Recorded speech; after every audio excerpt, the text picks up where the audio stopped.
particular LGBTQ plus youth find a lot more community, especially if they can't be out in their community, or even if their parents and families aren't supportive. So I think too, there's a lot of differences across groups of young people about, the LGBTQ youth that I work with often say, I first explored my identity online. I didn't know anyone in my community who talked about this or felt like this, or I can't be out in my community and I can find a community online. But what role do tech companies have to play in ensuring the mental health safety of the young users that are using these platforms? I think tech companies can lean into investing in experts, so in-house experts and external experts. I think it's very important that companies hire people who authentically understand the psychology and developmental trajectory of teens, because there are differences as one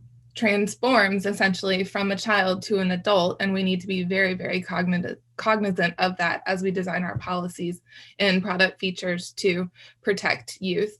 And would just encourage parents, teachers, anybody to really, if you're noticing those signs, to engage in a conversation. Probably one of the bravest things that anybody could do is ask if somebody's okay and show up with empathy. So I think that there's a lot of young people who are really, really interested in stepping up, whether that's doing formal training and peer support, creating mental health clubs in their schools, and those kinds of things. So I think this, taking an empowerment approach as well, and saying young people have an important voice and are an important resource because they trust their friends and they trust their peers in being part of teams and part of this increasing mental health and well-being literacy.